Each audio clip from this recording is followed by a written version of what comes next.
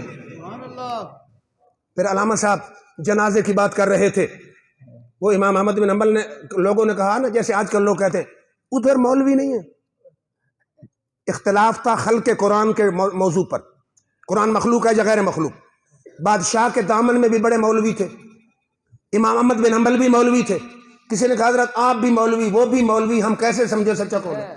فرمایا ہمارے جنازے فیصلہ کریں گے کہ سچا کون ہے جھوٹا کون ہے۔ پھر امام احمد بن حنبل کا جنازہ لاکھوں میں مشتمل تھا، جنازے نے گواہی دی کہ یہ جھوٹے کا جنازہ نہیں سچے کا جنازہ ہے۔ جیسے یہ بتا رہے تھے ہمارے والد ذی وقار تاج الفقہاء استاذ العلماء حضرت علامہ محمد عبدالحق، 2.25 کلومیٹر ہے ایئرپورٹ، مکمل بھرا ہوا تھا، جمعے کی رات مزار میں تھی، 28 گھنٹے کے بعد تدفین ہوئی، چہرے پہ مسکراہٹ اور نورانیت اسی طرح باقی تھی، اور ادھر بارش چل رہی تھی، ادھر سورج نکلا ہوا تھا، کوثر قضا بنی ہوئی تھی اور اس میں نام محمد لکھا ہوا تھا۔ یہ کیوں ہے کبھی آپ نے غور کیا ہے؟ اس لیے ہے کہ ان کے اعمال رب کی بارگاہ میں قبول ہیں، اعمال قبول ہیں تو یہ اتنے انعامات ہیں، اور اعمال یاد رکھیں تب قبول ہوتے ہیں جب عقیدہ صحیح ہو، عقیدہ صحیح ہو تو اعمال قبول ہوتے ہیں، اس کا مطلب ہے اعمال قبول ہیں، اعمال تب قبول ہیں کہ عقیدہ صحیح ہے، اس کا مطلب ہے اہل سنت کا عقیدہ صحیح ہوتا ہے تبھی رب کے انعامات ہوتے ہیں۔ نعرہ تکبیر، نعرہ رسالت، نعرہ رسالت، نعرہ تحقیق، نعرہ حیدری، تاجدار ختم نبوت، تاجدار ختم نبوت، تاجدار ختم نبوت۔ پھر صرف وہ ایک دن علامہ صاحب ایک آدمی مجھے کہنے لگا آپ کے والد تو ولی تھے، میں نے کہا میں آپ کو خطیب کی بات کر دیتا ہوں، سید شبیر حسین شاہ صاحب، ہم انہیں ولی نہیں مانتے، خطیب تھے، عالم تھے۔ کسی نے کہا کہ شاہ صاحب تمہیں باہر کے آپ سے بات سے باہر ہیں، 4 آدمی اس کی چارپائی کو اٹھانے والے بھی نہیں ہوں گے مرنے کے بعد۔ شاہ صاحب آگئے جوش میں، جمعے کی تقریر نیٹ پر موجود ہے، انہوں نے کہا لوگوں سنو، میں نے ساری زندگی تعریف کس کی ہے؟ ساری زندگی آقا کے نغمے گائے ہیں، آقا میری مدد کو نہیں آئیں گے۔ اس نے کہا سن مخالف، اگر میرے جنازے کی چارپائی کو بانس نہ بندھے، اگر پارک نہ بھرے اور حفظ آباد کی گلیاں نہ بھرے تو مجھے سید نہ کہنا۔ اللہ کی قسم جنازہ بھی ساتھ ہے، تقریر بھی ساتھ ہے، حفظ آباد کی گلیاں بھی بھر گئیں، پارک بھی بھر گئے، جنازے کو بانس بھی لگے، کیونکہ عاشق کا جنازہ ہے، ذرا گھوم سے نکلے، محبوب کی گلی ہے ذرا گھوم کے نکلے۔ پھر صرف وہ نہیں، امیر المجاہدین کا جنازہ دیکھ لے، ساری زندگی وہ کہتے رہے انہیں جانا انہیں مانا، نہ رکھا غیر سے کام، للہ الحمد میں دنیا سے مسلمان گیا۔ اور وہ فرمایا کرتے تھے بڑے جنازے پیسوں سے نہیں ہوتے، سیاست سے نہیں ہوتے، حکومت سے نہیں ہوتے، بڑے جنازے غلامی مصطفیٰ سے ہوتے ہیں۔ پھر مصطفیٰ لبیک لبیک یا رسول اللہ، لبیک لبیک لبیک یا رسول اللہ، لبیک لبیک لبیک یا رسول اللہ، لبیک لبیک لبیک یا رسول اللہ، لبیک لبیک لبیک یا رسول اللہ۔ تاجدار ختم نبوت، من سب نبیا فاقتلوہ، من سب نبیا، من سب نبیا، تاجدار ختم نبوت، جب تک سورج چاند رہے گا رضوی تیرا نام رہے گا، جب تک سورج چاند رہے گا رضوی تیرا نام، تاجدار ختم نبوت۔ دھرنے تو بڑے ہوئے، اسلام آباد میں ایک دھرنا لال مسجد والوں نے دیا تھا، حکومت کے سامنے ریزسٹنس کی، لیکن جب پریشر پڑا برقع پہن کے نکل گئے۔ امیر المجاہدین تیری عظمت کو سلام ہے، سینہ تان کے ساتھیوں کو شہید کروا کے مرد مجاہد ڈٹا رہا اور کہتا رہا نہ منہ چھپا کے جیے نہ سر جھکا کے جیے، ستمگر کی نظروں سے نظریں ملا کے جیے، اگر 2 دن کم جیے تو حیرت کیا ہم ان کے ساتھ جیے جو شمع جلا کے جیے۔ سبحان اللہ۔ ان کی عظمت کو سلام ہے۔ وہ ایک دن وہ ایک اپنا اینکر کہہ رہا تھا نا کہ جلوس جہاں سے چلا لاہور سے اسلام آباد تک، نہ ان کے والد کا نعرہ لگا، نہ ان کا اپنا نعرہ لگا، نہ استاد کا نعرہ لگا، نہ پیر کا نعرہ لگا، نعرہ لگا تو لبیک کا نعرہ لگا۔ پھر وہ قاری صاحب کہہ رہے تھے کہ بابوں کی بات بھی کر دیں، تو یہ بابوں کی پاس آنے اور دعا کروانے کا حکم تو میرے آقا نے خود دیا ہے۔ پہلے تو قرآن اٹھایا نا، فرمایا الا ان اولیاء اللہ لا خوف علیہم ولا ہم یحزنون، نہ کوئی خوف ہے نہ کوئی حزن۔ خوف کس کو کہتے ہیں؟ علماء بیٹھے، خوف یہ ہوتا ہے کہ ایک چیز پسند نہ ہو کوئی اس کے گلے میں زبردستی ڈال دے، اور حزن کیا ہوتا ہے؟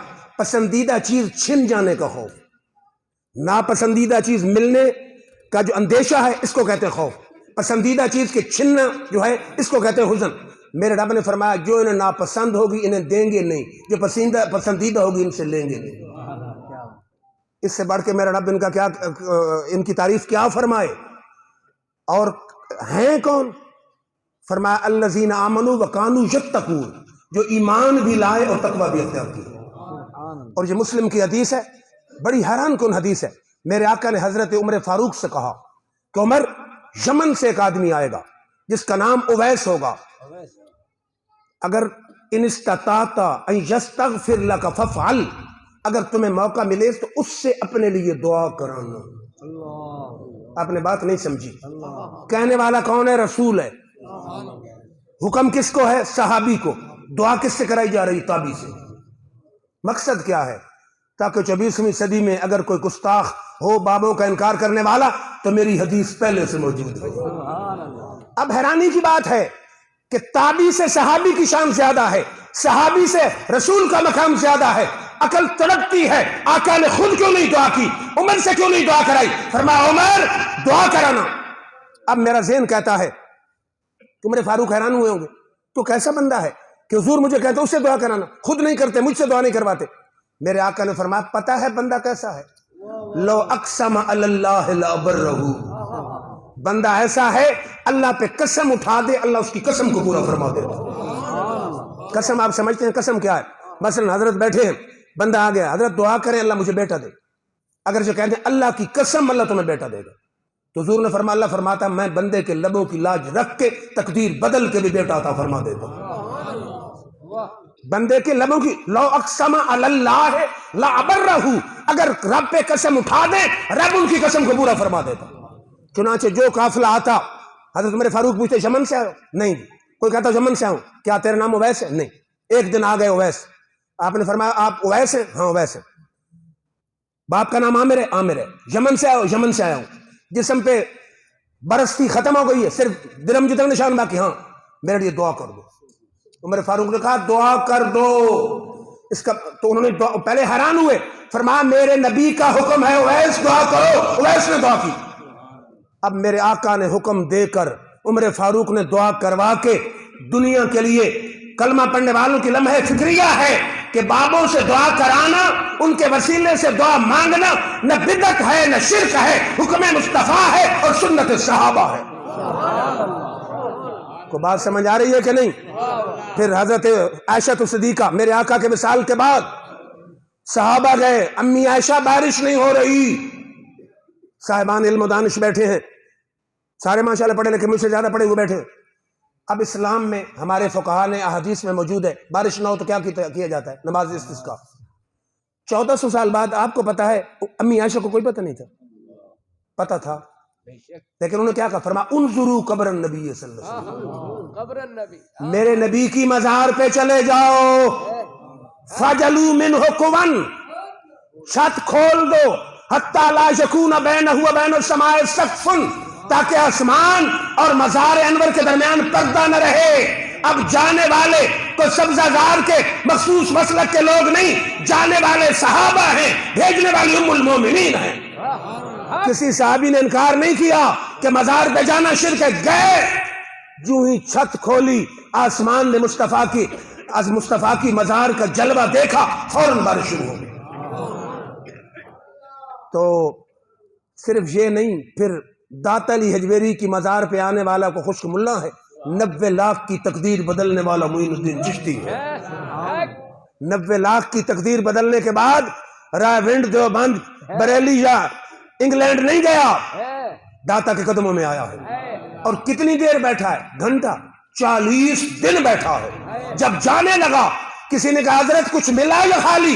فرماتے گنج بخشے فیض عالم مظہر نور خدا ناقصارا پیر کامل کامل آرا رہنما. یہ تو ناقصوں کا بھی پیر ہے اور کاملوں کا بھی رہنما ہے. اور پھر یہ بھی سوچنا چاہیے نا کہ اب میرا ایک دوست ہو, اب یہ ہمارے دوستوں نے میں تو حضرت کے ساتھ تعارف ہی نہیں تھا, ہمارے دوست ہیں علاقہ کے, ملک فیاض جنجوہ صاحب ہیں, یہ مشتاق خان صاحب ہیں, اور ملک ولید صاحب ہیں. انہوں نے کہا جی ہمارا وہاں تعلق, اب آ جائیں. تو اگر مجھے دوستی کا خیال ہے تو رب کو دوستی کا کوئی لحاظ نہیں. اور پہلا میرا سوال یہ ہے کہ دوستی نبھانا, وفا نبھانا, تعلق نبھانا اچھی صفت ہے یا بری صفت ہے؟ اچھی صفت ہے. تم متصف ہو, رب متصف کوئی نہیں. اور پھر یاد رکھو ہم دوستی کتنے تک نبھاتے ہیں؟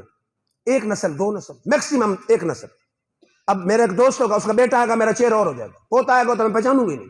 لیکن رب کتنے تک دوستی نبھاتا ہے؟ 11 پشتوں تک دوستی نبھاتا ہے. رب کی دوستی 11 پشتوں تک نبھائی, رب نبھاتا ہے. اٹھاؤ قصہ حضرت موسیٰ علیہ السلام اور خضر کا. ایک دیوار گر رہی تھی, انہوں نے اشارہ کیا, حضرت خضر, دیوار سیدھی ہو گئی. موسیٰ علیہ السلام نے کہا شہر والوں نے کھانا پوچھا نہ پانی, تم دیواریں مرمت کر رہے. آپ نے فرمایا اما الجدار فکان لغلامین یتیمین فی المدینہ, یہ تو 2 یتیم بچوں کی دیوار ہے. اگر میرا ذہن کہتا ہے موسیٰ علیہ السلام نے کہا ہوگا یتیم تو ہر شہر میں ہے, تھوک کے حساب سے انہیں کی مرمت کرنی تھی. تو آپ نے فرمایا کان ابوہما صالحا, ان لفظی معنی ان کا باپ نیک تھا. علماء بیٹھے ہیں, یہ تو لفظی معنی ہے. اب کا اطلاق ساری نسل پہ ہوتا ہے. مفسرین کہتے ہیں باپ نیک نہیں تھا, 11ویں پشت میں اللہ کا ولی تھا. 11ویں پشت والے ولی کی وجہ سے رب نے اس کے بیٹوں کی دیوار کی مرمت کے لیے ایک نبی بھیجا اور ایک ولی بھیجا ہے. اس سے بڑھ کے رب اپنے دوستوں کے ساتھ یاری کس طرح نبھائے کہ مرمت دیوار بچوں کی ہے اور خیال کس کا رکھا جا رہا ہے؟ 11ویں پشت والے ولی کا خیال رکھا جا رہا ہے. اور ہم برسر عام کہتے ہیں دعا کا کیا طریقہ ہے؟ ڈائریکٹ یا تو جائیں, یا اللہ میں گناہ گار, میں سیاکار, یہ داتا علی حجویری کی مزار پہ آیا ہوں جس نے ساری زندگی رب رب کر کے گزاری ہے, میرے گناہ نہ دیکھ, اپنے ولی کی ولایت کے صدقے میری مشکل کو حل فرما. اب میرا سوال ہے مانگا کس سے جا رہا ہے؟ رب سے مانگا جا رہا ہے. اور اگر تیرے دوست کا فون آئے, چٹ آئے, خط آئے, تمہیں لحاظ ہے, رب کے سامنے اس کے دوست کا نام لیا جائے تو رب کو کیوں نہیں لحاظ؟ اور اگر قیامت میں رب ان کی وجہ سے جنت دے سکتا ہے تو دنیا میں کچھ نہیں دے سکتا. یہ نسائی کی حدیث ہے, بڑی حیران کن حدیث ہے. میں نے پہلی دفعہ پڑھی تو میرا دماغ گھومنے لگا, چکر کھانے لگا. کیا میرے آقا نے فرمایا ما مجادلۃ احدکم فی الحق یکون فی الدنیا باشد مجادلۃ من المؤمنین لربہم فی اخوانہم الذین ادخلوا النار. لفظ بڑے شدید ہے کہ قیامت کے دن کچھ لوگ اللہ سے اتنا شدید جھگڑا کریں گے جتنا آج تک دنیا میں اپنے حق کے بارے میں کسی نے کسی سے جھگڑا کی ہی. کیسے عجیب لفظ ہے, سخت جھگڑا کریں گے. لیکن بندے یہ جھگڑا ڈنڈے دھونس والا نہیں, یہ جھگڑا ہے محبت اور پیار والا. اور جھگڑا کرنے والے تو اور میں نہیں, جھگڑا کرنے والے ہوں گے داتا علی حجویری, جھگڑا کرنے والے ہوں گے امیر المجاہدین, جھگڑا کرنے والے ہوں گے معین الدین چشتی, جھگڑا کرنے والے ہوں گے غوث زمان پیر میرے علی, جھگڑا کرنے والے ہوں گے غوث اعظم, جھگڑا کرنے والے ہوں گے علی شیر خدا, جھگڑا کرنے والے ہوں گے امام حسن و حسین, جھگڑا کرنے والے ہوں گے سیدنا صدیق اکبر. کس کے بارے میں؟ فی اخوانہم الذین ادخلوا, اپنے بھائیوں کے بارے میں. کہیں گے کیا کہ یا اللہ اخواننا ہمارے بھائی تھے جو سلون مانا, نمازیں ہمارے ساتھ پڑھتے تھے, جسومون مانا روزے ہمارے ساتھ رکھتے تھے, یحبون مانا محبت ہمارے ساتھ کرتے تھے. 3 جملے ہیں, محبت ہمارے ساتھ, نمازیں ہمارے ساتھ, روزے ہمارے ساتھ. ادخلتہم النار, تو نے ان کو دوزخ میں ڈالا. آگے خالی جگہ خود مکمل کر لیں, کالجز میں ہوتی ہے نا, خالی جگہ کیسے مکمل ہوگی؟ یا اللہ ہمارے بھائی تھے, نمازیں ہمارے ساتھ, روزے ہمارے ساتھ, محبت ہمارے ساتھ, تو نے دوزخ میں ڈالا. ہم کس منہ سے جنت میں جائیں؟ ہم دوستوں کو کیا منہ دکھائیں کہ ساتھیوں کو دوزخ میں ڈلوا کے جنت میں آ گئے؟ اب وہ تو میں تو ہے نہیں. قرآن کہتا ہے رجال لا تلہیہم تجارت ولا بیع عن ذکر اللہ. فرما میرے ایسے بھی بندے ہیں کوئی تجارت، کوئی خرید، کوئی فروخت انہیں میری یاد سے غافل تو کر ہی نہیں سکتی. جس نے 70 سال رب رب کر کے گزارا ہے. اب رب یہ نہیں کہہ رہا جاؤ جاؤ، نہیں جاتے تو نہ جاؤ. رب فرمائے گا میرے یارو ناراض کیوں ہوتے ہو؟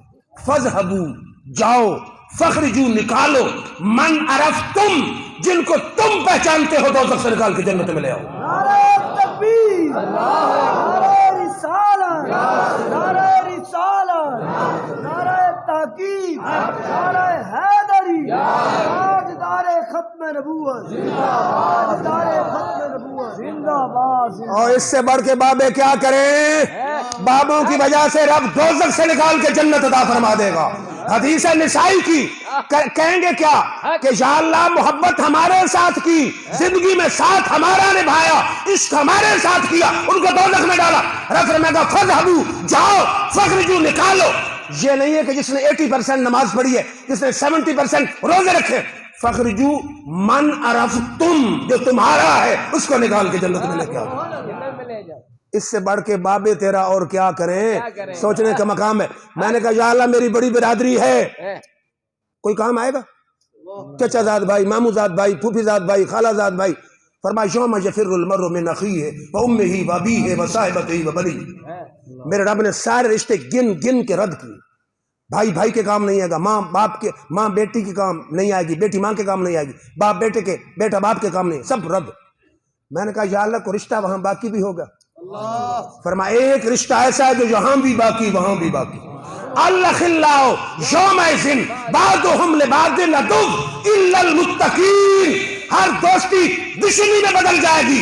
اللہ کے ولیوں نبیوں کی دوستی یہاں بھی قائم وہاں بھی قائم. اب ذہنوں میں سے بابوں کی دوستی کا فائدہ دیکھ، کیا فائدہ؟ پھر سوچئے. اب آیت تو آ گئی کہ ہر دوستی دشمنی میں بدل جائے گی، اللہ کے نیک بندوں کی دوستی وہاں بھی قائم. کیسے قائم رہے گی؟ مشکات کی حدیث پڑھ رہا ہوں. دوستیوں کی صف لگی ہوگی، آگے سے اللہ کا ولی گزرے گا، دوست کی دامن سے پکڑ لے گا. اما تعرفنی، حضرت پہچانتے نہیں؟ وہبت لک وضوءا، میں نے آپ کو وضو کرایا تھا. اب ولی وہیں سفارش کے ہاتھ کھڑے کرے گا، بابا ہاتھ کھڑے کرے گا، وہ بابے کے من کرو تو اللہ تعالیٰ دوست کی صف سے نکال کے جنتیوں کے صف میں شامل فرما دے گا. اور ان کی محبت کا فائدہ پھر ابو داؤد سے حدیث پڑھ رہا ہوں. ان بابوں کی محبت سے ملے گا کیا؟ فرمایا لو کان عبدین تہابا فی اللہ واحد فی المشرق والآخر فی المغرب لجمع اللہ بینہم ویقول ھذا الذی کنت تحب فیہ. دو بندے آپس میں محبت کرتے ہیں اللہ سے، اللہ کی وجہ سے. ہم غوث اعظم سے کیوں محبت کرتے ہیں؟ اللہ کی وجہ. داتا الاجویری سے کیوں محبت کرتے ہیں؟ اللہ کی وجہ. معین الدین چشتی سے کیوں محبت کرتے ہیں؟ اللہ کی وجہ سے. مجد الفسانی سے کیوں محبت کرتے ہیں؟ اللہ کی وجہ سے. دو بندے محبت کرتے ہو اللہ کی وجہ سے. ایک مشرق میں رہتا ہو، ایک مغرب میں رہتا ہو. دنیا میں ملاقات نہ بھی ہو، قیامت کے دن میرا رب دونوں کو اکٹھا کر دے گا اور کہے گا یہ ہے وہ معین الدین چشتی جس کے ساتھ تو میری وجہ سے محبت کرتا تھا، یہ ہے داتا علی حجویری جس کے ساتھ تو میری وجہ سے محبت کرتا تھا. ساری زندگی اگر تو نے ان کے دربار پہ حاضری دی ہو اور رب تجھے ان کے قدموں میں اکٹھا کر دے، داتا علی حجویری تیرا ہاتھ پکڑ کے جنت میں نہیں لے جائیں گے. پھر سلطان باہو کی بات مجھے بہت پسند ہے. آپ فرماتے ہیں نا رب عرش معلا اتے نا رب خانے کعبے ہو. علامہ صاحب نا رب عرش معلا اتے نا رب خانے کعبے ہو، نا رب علمی کتابو لبھا مارے پینڈے بے حسابے ہو، جدود مرشد کامل ملیا بہو چھٹے سب عذابے ہو. اور میں نے کہا یا اللہ ان کے تعلق کو فائدہ ہے. فرمایا یا ایھا الذین آمنوا اتقوا اللہ وابتغوا الیہ الوسیلہ. ایمان کے بعد علماء بیٹھے، تقوی میں تو ساری نیکیاں آ گئی، نماز، روزہ، حج، زکوٰۃ، تلاوت کلام، ذکر فکر سب آ گئے. فرمایا پھر مجھ تک پہنچنے کے لیے وسیلہ تلاش کرو. ایمان کے بعد، تقوی کے بعد مجھ تک پہنچنے کے میرا قرب نہیں پا سکتے، میری معرفت نہیں پا سکتے، میرے نزدیکی نہیں پا سکتے جب تک وسیلہ تلاش نہ کرو. شاہ ولی اللہ الکون الجمیل میں لکھتے ہیں، اور اس بر صغیر میں دیوبندیت کا بانی مولوی اسماعیل دہلوی صراط مستقیم میں لکھتا ہے اس وسیلے سے مراد مرشد کامل کی بیعت ہے. تو اللہ اللہ کیے جانے سے اللہ نہ ملے، یہ اللہ والے ہیں جو اللہ سے ملا دیتے. اللہ تعالیٰ سے دعا ہے اللہ رب العزت میری حاضری کو اپنی بارگاہ اپنے حبیب کی بارگاہ میں شرف قبولیت عطا فرمائے. انہی الفاظ پہ اجازت. وآخر دعوانا الحمدللہ رب العالمین.